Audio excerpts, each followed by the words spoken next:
Bom dia, boa tarde, boa noite, dependendo da hora que vocês estejam assistindo essa aula. É uma aula assíncrona, né? Então fica a gravação disponível, né, no Moodle da turma.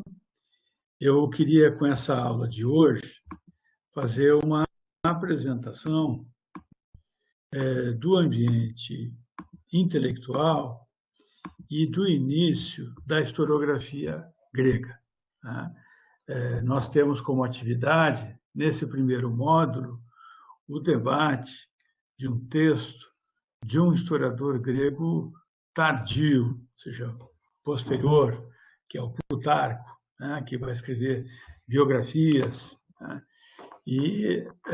Mas para a gente ter um mergulho mais ambientado, né, da vida desses historiadores, inclusive dos historiadores anteriores a Plutarco, eu acho importante, né, essa aula para a gente contextualizar, então, o início da formação da história como área de conhecimento, certo? Então, assim, é claro que a história é uma área de conhecimento que hoje não guarda muita semelhança com o que era praticada pelos gregos, né? Ela foi formada num período de muitas lutas sociais e políticas na Hélade, em várias polis, né? E Atenas foi a cidade de onde se difundiu, né, uma elaboração que passou a ser chamada de história. Quem dá esse primeiro nome a essa área de conhecimento é Heródoto, né? Alguém pode dizer, pô, mas povos anteriores também tinham história. Claro que tinham, né? Mas eles não tinham pensado a história como uma área de conhecimento, né? Existiam diferentes tradições de memória e de registro de memória entre povos do Oriente, entre povos do Extremo Oriente, entre egípcios e outros, né? Normalmente eram histórias dinásticas, eram histórias ligadas à vida de governantes, né? E eram registros muito mais produzidos pelo aparelho de Estado do que propriamente por autores independentes. Então, na Grécia, a gente tem uma grande novidade. A história ela se funda como uma área de pensamento absolutamente independente, né? Então, ela vai se apresentar como algo independente dos governantes de plantão, né? Independente da tradição, né? E muitas vezes até enfrentando os governantes e enfrentando a tradição, né? Então, nós já vimos, e vocês estudaram para o vestibular, né, sabem que Atenas não foi sempre uma cidade democrática, né? Anteriormente, ao século V, né, no século VI, Atenas até viveu diferentes regimes políticos. Desde a queda do regime aristocrático, do domínio da nobreza, há diferentes formas de governo, né, até que no final do século VI, na virada para o século V antes de Cristo, né, se consolida o regime democrático. O regime democrático era aquele em que cada cidadão, homem, ateniense, adulto, né, tinha direito a um voto e ao mesmo peso político, independente da origem de classe e da riqueza desse indivíduo, né? Claro que era um regime, se a gente fosse comparar com os regimes democráticos da época contemporânea que vivemos, não existia, né, o voto feminino. Então, metade da população já estava fora, né? Obviamente, não votavam os escravos, e metade da população de Atenas era escrava. Tira outra percentual daí, né? Não votavam os estrangeiros, né? E Atenas, como era um grande centro mercantil, um grande centro comercial, existia uma grande população de não atenienses, né? Muitos eram até gregos, mas não eram atenienses, não faziam parte daquela cidade-estado, né?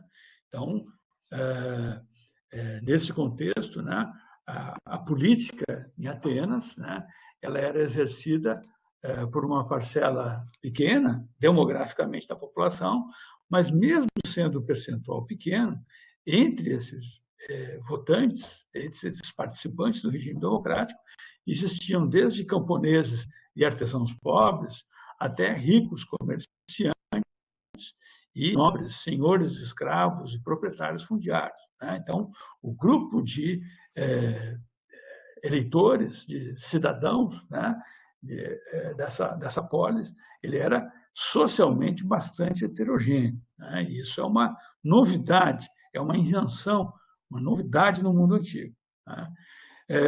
Eu estou fazendo aqui também um pouco um resumo do texto que eu recomendo da bibliografia da disciplina, que é aquele texto da Marilena Chauí, que é sobre o século de Péricles, né, que é o século V a.C., né?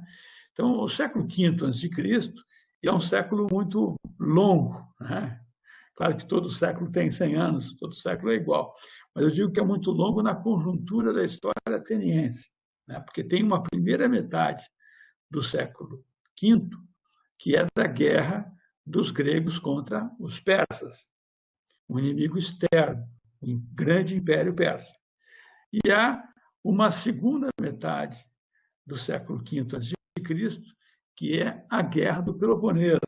É uma guerra interna, uma guerra fratricida entre cidades gregas, que eram duas ligas, né? Uma liga liderada por Esparta, outra liga liderada por Atenas, né? Então, isso é um século que tem esse longo e grande contexto político externo, que a gente podia dividir em dois períodos, assim, grosseiramente, um pouco, né? As instituições democráticas, elas acabaram impingindo na cultura ateniense, impingindo não é boa palavra, né, mas atualizando na cultura ateniense, né, toda uma nova noção sobre a cidadania e sobre a vida pública no país, né?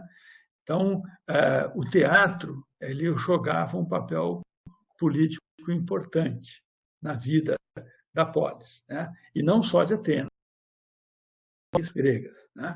O teatro é um local onde vários autores, né, encenavam peças que levavam a um debate da população temas, né, que frequentemente expunham, né, um debate da tradição contra o Estado e a lei. Acho que essa é uma das tensões principais, né? A tragédia grega, frequentemente, tem um roteiro ligado à visão de destino, né? De sorte, tiké, como chamavam os gregos, né? Essa sorte, esse destino, né?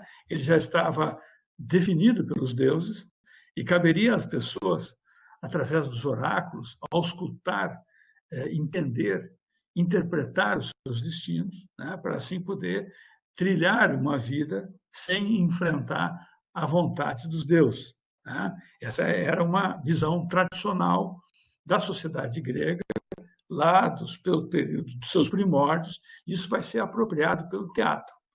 Só que o teatro, apesar de ter esses ingredientes tradicionais, ele tem também a participação do coro, que é a intervenção da população, é a intervenção da democracia dentro desse debate. E, frequentemente, os personagens trágicos, que normalmente eram personagens da realeza ou da nobreza, né, vão passar a ter várias de suas decisões questionadas ou até ridicularizadas pelo coro do teatro, né? Ou seja, pela população. Então, há uma tensão entre a vontade pública expressa através do coro, que representa a democracia, e aqueles personagens trágicos que vêm do antigo regime, da nobreza, daquela antiga arete, daquele conceito de virtude essa arete significa virtude, que era a excelência, o bom preparo, como uma condição única da nobreza. Só ela, essa nobreza de sangue de nascimento, teria condições do governo da cidade e também do exercício da guerra. Já os autores, os políticos democráticos, vão defender a extensão dessa arete, dessa virtude, não só para aqueles que se dedicam à guerra e ao governo, mas também a uma tecne, aqueles que desenvolvem ofícios mecânicos, aos artesãos, aos ceramistas, aos vidraceiros, aos agricultores que faziam, que produziam a oliva e faziam um azeite de boa qualidade, aqueles que cultivavam os parreirais e faziam vinhos de qualidade que eram exportados pelos atenienses. Então, a arete passa a ser encampada pelo povo, pelo demói, pelo conjunto da população. Então, nesse ambiente político, há uma introjeção desses critérios que antes eram exclusivos da nobreza. O mesmo acontece numa área importante, que é a medicina. A medicina vai passar por uma transformação muito grande, e a medicina grega do século V, que é uma medicina composta por vários médicos, mas que vai ser no futuro chamada de medicina hipocrática, no Hipócrates, essa medicina ela vai partir do princípio de que a saúde e a doença podem ser objeto de estudo, de aprendizagem, e a intervenção do médico vai ser um processo de conhecimento e, ao mesmo tempo, um processo pedagógico, um processo de ensino e de aprendizagem. Aprendizagem porque o médico precisa entender a mecânica e a lógica de uma doença. E o ensino, porque o médico, depois que descobre a doença, ele tem que mudar o comportamento do paciente. Então, ele tem que ter uma eficiência pedagógica, ele tem que convencer aquele paciente a tomar uma determinada medicação, a mudar o seu comportamento, a viver num local mais salubre, por exemplo. Então, a discussão médica entre os gregos ela vai ser importante, porque ela traz em si um valor de conhecimento, uma espécie de uma teoria de conhecimento que vai ser empregada em diferentes áreas, inclusive pela historiografia. Então, eu acho que é importante a gente entender que, como Atenas cresce muito durante o século V, cresce demograficamente, cresce economicamente, os seus navios comercializam em toda a bacia, os atenienses dominam várias rotas de comércio, eles acabam atraindo para essa metrópole estrangeiros de várias regiões do Mediterrâneo e de outras cidades gregas. E muitos desses estrangeiros vão também contribuir decisivamente para o enriquecimento da cultura ateniense e do regime democrático. E muitos desses indivíduos são os chamados sofistas. Quem são os sofistas? Os sofistas eram professores, eram pedagogos, era um grupo até bastante heterogêneo do ponto de vista do pensamento. Eles não eram um grupo, vamos dizer assim, muito uniforme, não era uma escola filosófica muito clara, embora os seus adversários, que eram os discípulos de Sócrates, acusassem os sofistas de serem uma única escola. Eles não eram uma escola. Então, entre os sofistas principais, a gente tem o Protágoras, o Gorgias e vários outros autores daquele período. Protágoras ele foi um grande parceiro e companheiro de Heródoto, um primeiro historiador. E até hoje, alguns autores especializados não sabem o quanto Heródoto influenciou Protágoras e o quanto Protágoras influenciou Heródoto. Isso aí existe uma mútua influência entre eles, né? Inclusive, os dois apoiaram a criação de uma colônia na Magna Grécia, onde hoje é o sul da Itália, uma cidade que já nasceria democrática desde a origem, né? A colônia de Turói. A colônia de Turói é mesmo uma espécie de um sonho utópico que os democratas atenienses tiveram, né, na construção de uma polis que não tivesse o peso de uma antiga tradição da nobreza sobre suas costas e que já nasceria democrática desde o início, né? Protágoras e Heródoto participaram desse processo, né? Por que é importante a gente entender o pensamento dos sofistas? Porque os sofistas privilegiaram o pensamento contextualizado, privilegiaram a capacidade de argumentação e privilegiaram, né, a não essencialização das questões, né? Então, normalmente, os sofistas são acusados de serem pedagogos que vão ensinar as pessoas a defender qualquer ponto de vista, que vão só ensinar uma técnica de argumentação para vencer debates, mas que isso não levaria à verdade, né? Essa é a visão de Sócrates, de Platão, né, dos autores clássicos da filosofia, que são inimigos dos sofistas, né? Os sofistas vão ir para um outro caminho, né? Quem diz o que dizia Protágoras, né? Protágoras, ele vai definir que o homem é a medida de todas as coisas, das que são enquanto são e das que não são enquanto não são. No momento em que ele diz isso, né, ele coloca o homem no centro do debate e no centro do universo e no centro do conhecimento, né? Por quê? Bom, o homem ser a medida de todas as coisas era já, de certa forma, um pouco praticado pelos gregos. Uma das medidas de distância que eles tinham era a braça. A braça grega equivalia a uma braçada, né, de braços abertos, assim, a 1,60 m, né? Era o que eles consideravam uma braça. Um estádio era equivalente a 100 braças, era 160 metros. Então, tudo isso, até essas medidas, né, elas eram baseadas na escala humana. A arquitetura grega, a construção dos anfiteatros, a construção dos palácios, a construção das obras da Acrópole também são baseadas em medidas que levam em consideração a escala humana. A construção de estradas, de portos, de navios, tudo isso vai estar ligado a uma escala humana, né? Então, Protágoras vai levar para esse ponto de discussão, né? Os sofistas normalmente diziam que a política ela é fruto de convenções, são convenções humanas, né? A política não é algo natural que nasce no território, assim como defendiam os antigos aristocratas, né? Os antigos aristocratas diziam que os verdadeiros cidadãos atenienses tinham nascido de dentro daquela terra de Atenas, né, como que brotado da terra, né, e que todos os estrangeiros não eram atenienses, portanto, não tinham essas virtudes dos verdadeiros atenienses, né?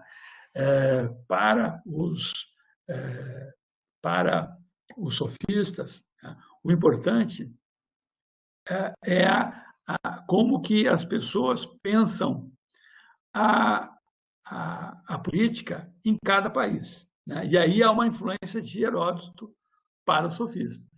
Heródoto foi o primeiro historiador e ele era um grego nascido súdito do Império Persa, numa parte do mundo grego que estava sob domínio persa. Então, ele conheceu profundamente todo aquele mundo do Oriente, né, da Ásia Menor, do Planalto do Irã, o Egito, a Mesopotâmia. Ele conheceu todas essas regiões e ele faz uma descrição dos costumes. E é ele que diz que cada povo tem os seus costumes, que cada povo tem as suas convenções para definir os seus governos. Então, a própria obra do Heródoto, por abrir os horizontes culturais dos gregos, ela ajuda, né, a se firmar o pensamento sofístico em Atenas. Né? Em última instância, os historiadores são, pelo menos os da primeira geração, Heródoto e Tucídides, são sofistas, são próximos aos sofismos, e depois, entrando na obra de cada um deles, eu vou dar exemplos disso. Né? Então, vamos adiante. Aqui a gente tem, né, a Acrópole de Atenas, né, que essa aqui é uma gravura de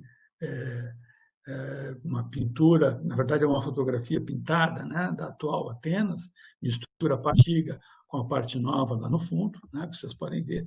Aqui tem a parte nova da cidade, né, e essa aqui é a parte da Acrópole, a parte alta, onde estava aqui o Partenon e os principais templos religiosos se localizavam aqui. A Acrópole é, ao mesmo tempo, centro político e religioso, né, e Atenas era era a principal potência mercantil grega, né, durante o século V. Ela rivalizava um pouco com algumas outras cidades importantes, como Mileto, Corinto, né, e politicamente rivalizava com Esparta.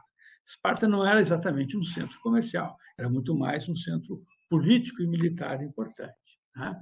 Então, vamos ver os primeiros historiadores gregos, né? Heródoto e Tucídides. Né? Eu vou agora, nessa aula, trabalhar primeiro eles dois, né? Heródoto e Tucídides, para depois, na próxima aula, tratar de dois gregos posteriores a esse período helênico, né? Um que é do período helenístico, que é o Políbio, né? Que viveu nos séculos 2 a 1 antes de Cristo, né? E outro que viveu em período do Império Romano mesmo, século 1 a 2 depois de Cristo, que é o Plutarco. Né? Bom, Heródoto. Né? Heródoto, essas gravuras que nós temos aqui deles, né, são gravuras também feitas, algumas 200 ou 300 anos depois da vida deles. Né? Então, a gente não sabe exatamente se a cara deles era essa. Isso aqui está mais como uma ilustração mesmo. Né? Foram gravuras construídas a posteriores, né? Que nem aquele quadro que a gente tem do Tiradentes. Né? Não existia fotografia na época do Tiradentes e ele não foi pintado por ninguém. Né? Ele só foi pintado mais de 100 anos depois, né? Durante a República no Brasil. Né? Bom, Heródoto. Heródoto é um grego que nasceu na Ásia Menor. Tá? Vamos ver o que é a Ásia Menor. Bom, aqui adiante, para entender melhor aqui. Ó. Aqui vocês têm o Império Persa, né? Aqui o atual Irã, a Pérsia, né? Esse aqui é o Império Persa por volta do século VI, que é 500 a.C. Né? Então, a gente tem aqui o Planalto do Irã, aqui a gente tem a Mesopotâmia, os dois rios, Eufrates e o rio Tigre. Né? Aqui a gente tem a Síria, a Palestina, o Egito, vendo a mãozinha ali, né? Aqui a Ásia Menor. Né? Então, o Império Persa ele cresceu a partir desse ponto inicial aqui de Persépolis, agregou essa região da Média, depois partiu, né, para a região da Bactriana, que é o atual Afeganistão e o Cazaquistão, e para essa região aqui próxima ao Vale do Rio Indo, que é o atual Paquistão. Né? Os persas logo depois tomaram a antiga Babilônia, tomaram o sul do Cáucaso, tomaram a Ásia, a Síria e o Egito. Né? Todas essas regiões. E aqui, no litoral da Ásia Menor, né, a gente tem um monte de pequenas cidades gregas que caíram sob domínio persa. Né? Aqui vocês estão vendo aqui onde está montada a Cária. A Cária é a região onde nasceu Heródoto. Né? Então, Heródoto, quando nasceu, ele já estava sob domínio persa. Essa parte amarelinha aqui é a parte da Grécia que não caiu sob domínio persa. Toda essa parte verde aqui já caiu sob domínio persa. Né? Então, voltando, né? Heródoto, ele nasceu na Ásia Menor, ele era filho de uma família de comerciantes ricos, né? E ele conhecia os dois mundos. Né? O que são os dois mundos da época dele? Ele conhecia tanto o mundo grego, mediterrâneo, né, como também o mundo persa, né? E todas as civilizações do Oriente Próximo que agora estavam sob domínio persa, que é o caso da Fenícia, a Mesopotâmia, a Pérsia, o Egito, né? a Palestina, a Síria, né? Todos aqueles outros estados. Né? Então, qual é o objetivo da obra do Heródoto? O Heródoto ele quer registrar os grandes feitos dos gregos. Que grandes feitos são esses? Olha, voltando ao mapa, né, a gente vai ver esse grande império, esse império gigante, rico, né, poderosíssimo, podia mobilizar milhares de soldados de uma parte à outra, né, um império com uma enorme infraestrutura, tinha estradas, tinha uma frota muito potente e tudo mais. Esse império enorme enfrentou essa parte aqui amarelinha, que eram as cidades gregas, que entre si, inclusive, eram divididas politicamente. Elas só se uniram para combater os persas com muita dificuldade. Né? Então, assim, eram cidades independentes que se uniram contra esse grande império. Né? Então, é como se fosse assim, guardadas as proporções, para uma época de hoje, vocês imaginam assim um país como os Estados Unidos, um país rico, poderoso, tal, perdeu uma guerra contra um país com uma população muito menor, muito mais pobre, com muito menos recursos. Né?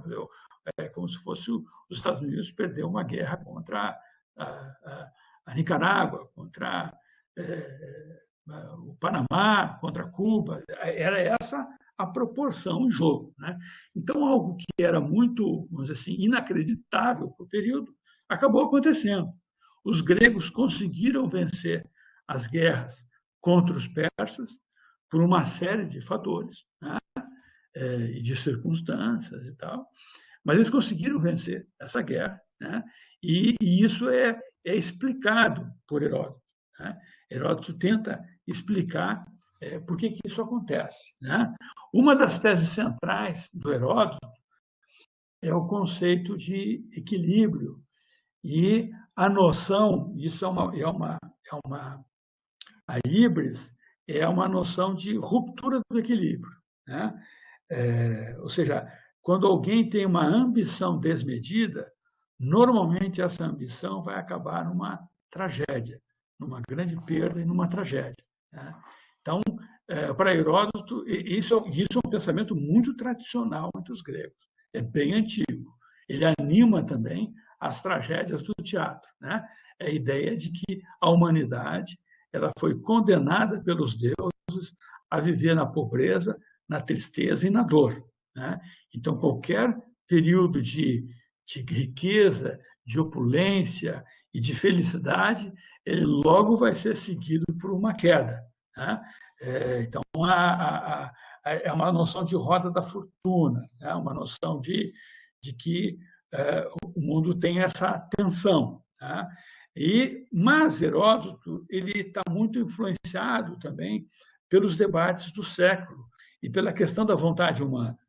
Então, os personagens de Heródoto no livro são personagens históricos, mas que vão assumir um roteiro próprio pela redação e pela narrativa que ele dá a esses personagens. Esses personagens vão ter também uma vontade, que algumas vezes vai desafiar a vontade divina, aquele destino que foi reservado a eles. Né?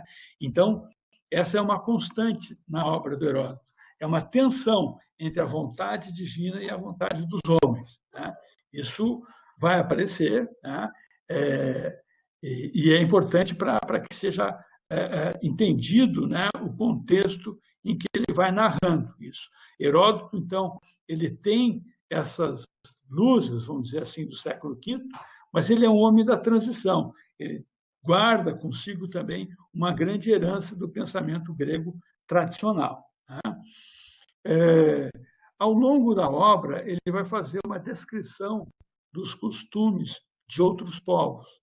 Ele vai fazer, inclusive, uma descrição das religiões, vai descrever as divindades dos egípcios, dos persas, dos babilônicos, né? E vai traduzir essas divindades desses povos para as divindades gregas, né? Mesmo sabendo que essa tradução não é completa, né? Ele mesmo vai dizer que cada povo tem as suas divindades e essas suas divindades são quase que convenções, né? Mas Heródoto também acredita na ação das divindades, né? Ele acredita e não acredita. Em vários momentos do texto, ele diz que acredita em oráculos, né? Mas só aqueles oráculos que são sérios e verdadeiros, enquanto que outros ele desqualifica, né? Ele acredita nessa busca por auscultar, por buscar, por arguir sobre a vontade dos deuses, né? que as pessoas não podem singrar a vida sem conhecer o seu destino, né? Mas, ao mesmo tempo que ele mostra esses costumes dos povos diferentes, ele faz com que o mundo grego reflita sobre os seus próprios costumes. Tá? Então, Heródoto diz que, ao contrário dos gregos, os egípcios, normalmente os homens ficavam em casa, cuidando das crianças, e eram as mulheres que iam para o mercado. Ele chama a atenção disso, né? Enquanto que, com isso, a gente fica sabendo que os gregos praticavam o inverso. As mulheres, pelo menos os atenienses, né? As mulheres ficavam mais presas ao espaço doméstico, cuidando das crianças, e eram os homens que iam ao mercado, né? Então, ele sempre faz essas comparações e joga muito com a alteridade, né? Com o diferente, né? Então, Heródoto faz uma descrição de outras culturas. Ele faz quase que um trabalho que nós poderíamos chamar hoje até de antropológico, né? No sentido da descrição dos costumes e de outras culturas, e de entender a lógica dessas outras culturas, não como algo ridículo ou como algo curioso, às vezes como curioso, né? Mas como algo próprio, diferente das culturas para aquela pessoa que está explicando. Ele escreve para o público grego, né? Heródoto escreveu para participar de uma competição, né? Heródoto tem o costume de citar as fontes também. Isso é bem próprio dele. Frequentemente, né? Ele não cita como rodapé, como nós hoje fazemos, como referência bibliográfica. Não, ele cita dizendo, olha, tal informação foi prestada por gregos, por sacerdotes egípcios, por soldados persas. Então, ele sempre cita, com muita frequência, a fonte das suas informações. Muitas vezes ele não tem certeza sobre a explicação de um acontecimento. E ele traz a nós diferentes versões sobre aqueles acontecimentos, né? Então, ele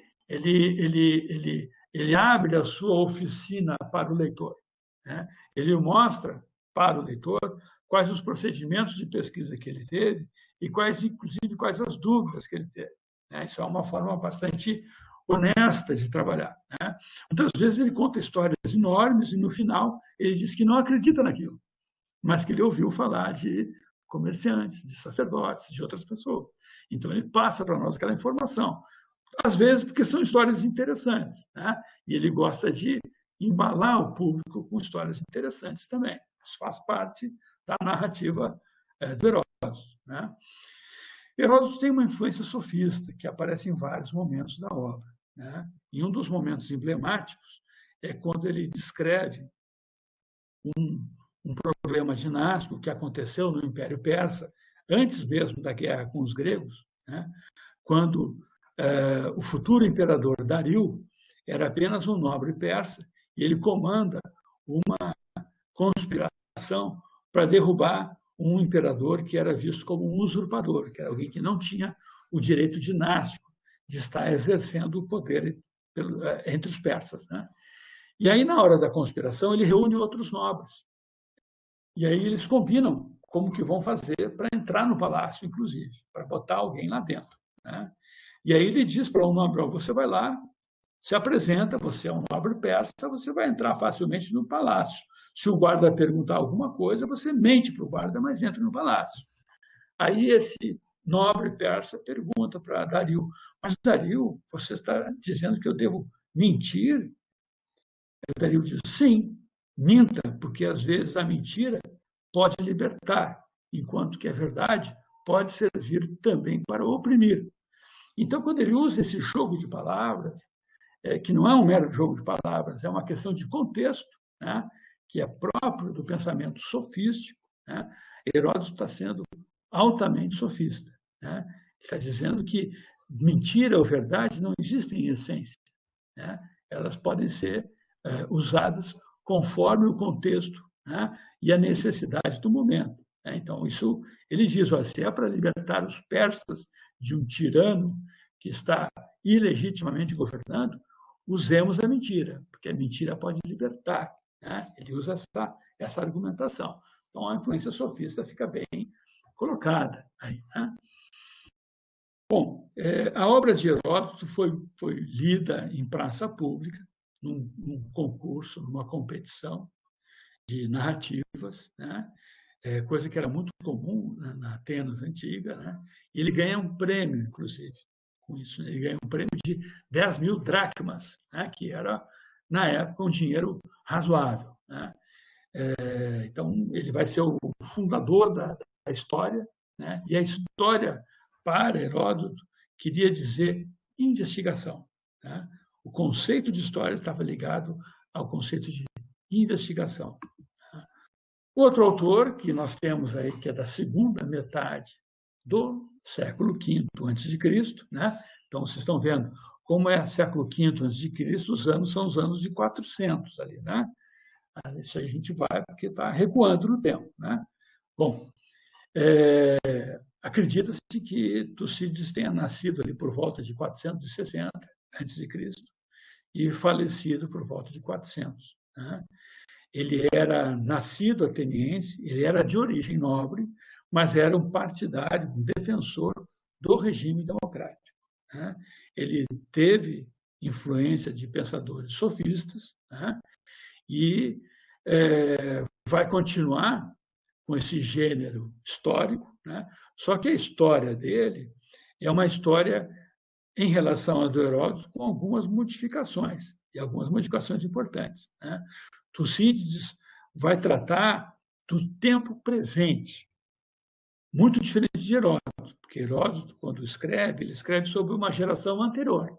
Né? Porque quando Heródoto nasceu, a guerra com os persas estava praticamente terminando. Quando a guerra contra os persas termina, Heródoto tinha já só 4 anos de idade. Então, o que ele sabe da guerra é o que ele investigou depois de adulto, de uma outra geração. Né? Já Tucídides, ele descreve e escreve sobre a Guerra do Peloponeso, na qual ele participou. Participou como comandante militar, como soldado, né? E como político também, porque ele participou de assembleias, de debates e de negociações. Né? Então, o Tucídides ele é um testemunho ocular. E para os gregos, o testemunho ocular ele é fundamental na história, como critério de veracidade, como critério de autenticidade do discurso narrativo. Eu acho que isso é muito importante para ser dito. Né?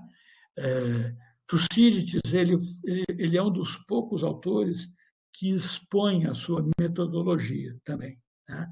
Ele vai explicar isso nos capítulos iniciais do seu livro. O seu livro se chama A História da Guerra do Peloponeso. Né? Ele explica o conflito no contexto político que existia naquela época. Né? Deixa eu colocar aqui um mapa para a gente ter essa noção mais precisa aqui. Né? Então, vocês têm aqui, por exemplo, um mapa onde os países de cor azul, né, os estados de cor azul, são da Liga liderada por Esparta, que é a Liga do Peloponeso. Essa península aqui que vocês estão vendo é a do Peloponeso. É onde estava aqui o Vale do Rio Eurotas, e aqui estava a cidade de Esparta. Né? Atenas se encontra nessa outra península aqui, que é a Península da Ática, né? Então, os países em cor vermelho-rosado aqui são os países que faziam parte da Confederação de Delos, que era uma liga liderada por Esparta. Era uma liga formada principalmente por cidades mercantis e litorâneas, enquanto que a liga espartana ela compunha mais cidades interioranas e sob domínio da nobreza, né? Cidades agrícolas. Né?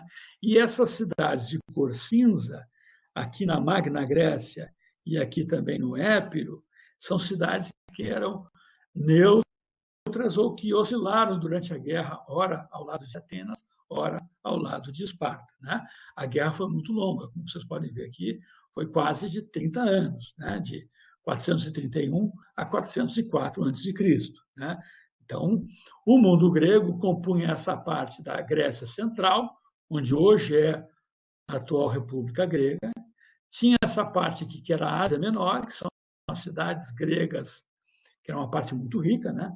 Que são as cidades gregas no litoral da atual Turquia, né? E tinha essa outra parte aqui, que é o sul da Itália, né? Tanto o sul da Bota aqui, como a ilha da Sicília, né? Essa parte aqui era chamada de Magna Grécia, ou Grande Grécia, ou até a Nova Grécia, né? Que era uma região de colonização mais recente dos gregos. Né? Então, foi uma guerra que envolveu essas luta entre essas duas ligas de cidades gregas, né? E que, a seu tempo, foi muito avaliada, né, por Tucídides, né, quadro a quadro. Ele vai distinguir claramente os interesses espartanos, que eram mais de expansão política dos regimes oligárquicos, distinguir dos interesses atenienses. Né? Atenas estava mais interessada na expansão comercial e na exploração até mercantil dos seus aliados. Né? Quem entrava na Liga de Delos acabava se subordinando ao regime e aos titânios de Atenas, inclusive pagando um tributo. Né? O próprio Tucídides admite que boa parte do embelezamento de Atenas naqueles anos, né, na Acrópole, a construção de grandes obras, era não só pela riqueza da própria Atenas, mas era a riqueza da Liga de Delos, né, dos seus aliados que forneciam esses recursos. Né. Então, na concepção de história de Tucídides, ele vai defender fortemente a utilidade da história. A história não serve só para distrair, para encantar ou para entreter as pessoas. Não, a história ela é útil. Por quê? Porque ela ajuda a se entender o comportamento humano. Estudando a história, a gente conhece como a humanidade se comporta mediante determinadas situações. Mesmo que a história não se repita, determinadas situações tendem a se repetir e determinados comportamentos humanos passam a ser recorrentes. Né? Então, ele vai fazer esse trabalho de ver e de apurar com maior precisão os acontecimentos. Né? Como ele vai atribuir uma grande importância ao testemunho ocular, ele vai dar menos importância aos testemunhos mais indiretos, né? Daquele sujeito que ouviu falar de uma batalha por parte de um terceiro que participou. Ele não vai dar tanta importância, né? Ele vai considerar menos. Então, ele vai fazer uma verdadeira hierarquia das fontes, considerando o testemunho ocular como o mais importante. O que é o testemunho ocular? Não é a pessoa só ver os acontecimentos, é participar, é se envolver, é tomar partido, é correr risco de vida, é se envolver nas situações. Isso é que vai dar autoridade para a narrativa do historiador. O bom historiador, segundo Tucídides, é aquele que corre riscos, mas que está presente nos acontecimentos, que vivenciou aquilo e que tomou partido, né, que faz parte de um grupo, era ateniense ou era espartano, né, ele assumiu uma parte. Né. Tucídides vai dar um critério, né, de veracidade muito grande a esses testemunhos oculares.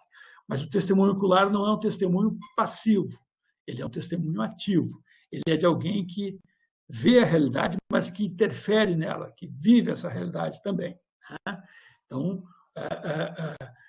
para isso, ele precisa também fazer uma crítica a outras formas de memória. Né? E ele vai criticar os logógrafos e os poetas. Né? Os poetas, como Homero, né? A gente sabe que Homero não é um indivíduo, né? Pode ser até mais de um indivíduo, autores da Ilíada, da Odisseia, mas, de qualquer forma, não que ele seja contra a poesia, ele é contra que a poesia substitua a história. Né? Ele diz que a história tinha que ter um rigor e uma precisão sobre os acontecimentos e tinha que evitar os exageros e a amplificação, que são próprios da poesia e da literatura. Né? E um momento alto também do trabalho do Tucídides é a transcrição de discursos. Né? Aqui ele transcreve, por exemplo, um discurso fúnebre de Péricles, logo no início da Guerra do Peloponeso, quando os atenienses começam a sepultar os seus primeiros soldados mortos. Né? Esse aqui é um discurso que Péricles teria pronunciado para os pais, mães e familiares desses soldados, né? Que é um verdadeiro elogio, não só de Atenas, mas do regime democrático ateniense. Né? Então, aqui, abre aspas, né? Fala Péricles, pela pena de Tucídides. Né? A nossa Constituição política não segue as leis de outras cidades. Antes, lhes serve de exemplo. O nosso governo chama-se democracia, porque a administração serve aos interesses da maioria e não de uma minoria. De acordo com as nossas leis, somos todos iguais no que se refere aos negócios privados. Quanto à participação na sua vida pública, porém, cada qual obtém a consideração de acordo com seus méritos e, mais importante que o valor pessoal que a classe a que se pertence, isso quer dizer que ninguém sente o obstáculo de sua pobreza ou da condição social inferior, quanto ao seu valor, o capacite a prestar serviços à cidade. Ou seja, o importante é o serviço prestado à cidade. Esse é o principal critério para o regime democrático. Ao mesmo tempo em que não temos receio de nossas relações particulares, domina-nos o temor de infringir as leis da polis. Obedecemos aos magistrados e às regras que defendem os oprimidos e, mesmo que não estejam editadas, a todas aquelas que atraem sobre quem as viola o desprezo de todos.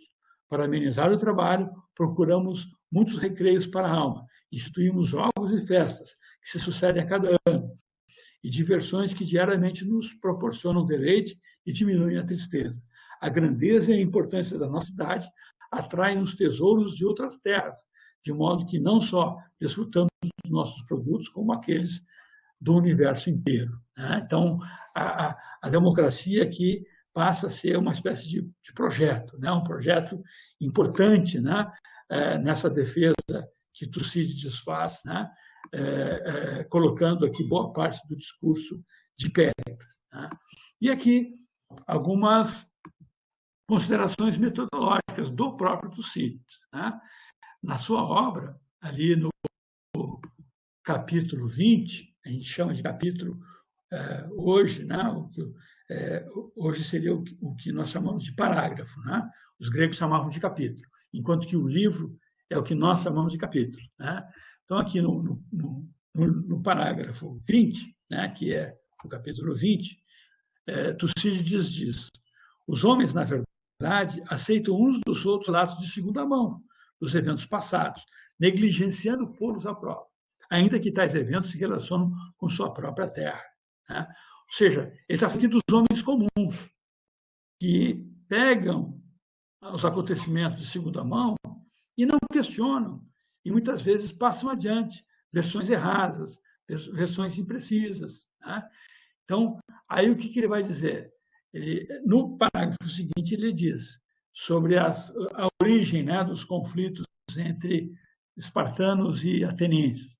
À luz da evidência apresentada até agora, todavia, ninguém erraria se mantivesse o ponto de vista de que os fatos da antiguidade foram muito próximos de como os descrevi. Aqui eu sublinhei esse muito próximos. Né? O Tucídides é cuidadoso. Ele não diz que os fatos foram exatamente como ele descreveu. Ele diz que são muito próximos. Ele sabe que a verdade é um processo. A verdade não é uma essência que se atinge, e como defendia os autores socráticos, sofística, e aqui ele vai considerar a verdade como um processo de conhecimento. Né? Não, e aqui ele continua, aí ele vai avançar sobre as outras formas de memória. Não dando muito crédito, de um lado, às versões que os poetas cantaram, adornando e amplificando seus temas, e de outro, considerando que os logógrafos compuseram suas obras, mais com a intenção de agradar aos ouvidos do que dizer a verdade, uma vez que suas histórias não podem ser verificadas, e eles, em sua maioria, enveredaram, com o passar do tempo, para a região da fábula, perdendo assim a credibilidade. Deve-se olhar os fatos como estabelecidos com precisão suficiente, à base de informações mais nítidas, embora considerando que ocorreram em épocas mais remotas. Então, aqui, ele está fazendo uma grande crítica a essas formas mais relaxadas de memória, essas formas que não têm cuidados metodológicos com a precisão. Né? Os poetas adornam, amplificam, e os logógrafos queriam agradar os ouvidos. Né? Quem são os logógrafos? Os logógrafos eram uma espécie de historiadores locais, como historiadores municipais, que registravam atos de determinadas polis, normalmente de governos aristocráticos, dizendo o que cada arconte, o que cada conselheiro, as leis de cada ano, eles faziam uma descrição quase que de uma história oficial, né? De uma polis, de uma cidade, de uma localidade. Então, o problema dos logógrafos é que eles não tinham independência. Esse é um ponto crucial para o Tucídides. O historiador ele precisa ter independência. Então, ao mesmo tempo, ele não pode ser um exagerado, como os poetas, que amplificam, mas também não pode ser um sujeito preso a um governante, a uma aristocracia, a um grupo de poder, como os logógrafos eram. Né? Então, aqui, Tucídides, né, ele vai também explicar como que ele reconstrói os discursos, né? Porque ele não tinha gravador, ele não tinha como registrar com muita precisão esses discursos. E ele diz isso. Né? No capítulo 22, ele afirma, quanto aos discursos pronunciados, como aquele do Péricles que nós lemos, né? Por diversas personalidades, quando estavam prestes a desencadear a guerra ou quando já estavam engajados, né? Foi difícil recordar com precisão rigorosa os que eu mesmo ouvi, ou os que me foram transmitidos por várias fontes. Tais discursos, portanto, são reproduzidos com as palavras que, no meu entendimento, os diferentes oradores deveriam ter usado, considerando seus respectivos assuntos e os sentimentos que mais pertinentes à ocasião em que foram pronunciados, ou seja, o contexto, né? Embora, ao mesmo tempo, eu tenha aderido tão estritamente quanto possível ao sentido geral do que havia sido dito. Né? Então, o Tucídides está sempre pensando nos acontecimentos dentro do seu contexto. Né? E, para a parte final, né, ele vai fazer uma defesa da utilidade da história. Né? Por que a história é útil e é importante? E é uma área de conhecimento que escreve para o futuro. Né? Então, ele diz que, quanto aos fatos da guerra, considerei meu dever relatá-los não como apurados através de algum informante casual, nem como me pareceu provável, mas somente após investigar cada detalhe com o maior rigor possível, seja no caso de eventos que eu mesmo participei, seja naqueles a respeito dos quais obtive informações de terceiros. O empenho em apurar os fatos se constitui uma tarefa laboriosa, pois as testemunhas oculares de vários eventos nem sempre faziam os mesmos relatos a respeito das mesmas coisas, mas variavam de acordo com suas simpatias, por um lado ou por outro, ou de acordo com sua memória. Pode acontecer que a ausência do fabuloso em minha narrativa pareça menos agradável ao ouvido, mas quem quer que deseje ter uma ideia clara dos eventos ocorridos, quanto àqueles que um dia voltarão a ocorrer em circunstâncias idênticas ou semelhantes, em consequência de seu conteúdo humano, julgará a minha história útil, e isso me bastará. Na verdade, ela foi feita para ser um patrimônio sempre útil e não uma composição a ser ouvida apenas no momento da competição por algum prêmio.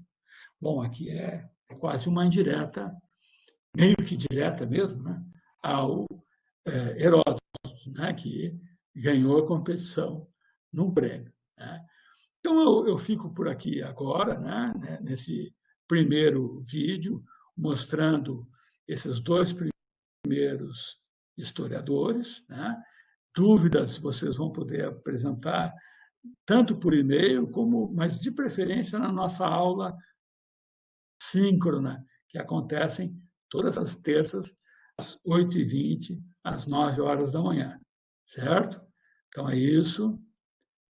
Tenham um bom dia, boa tarde, boa noite.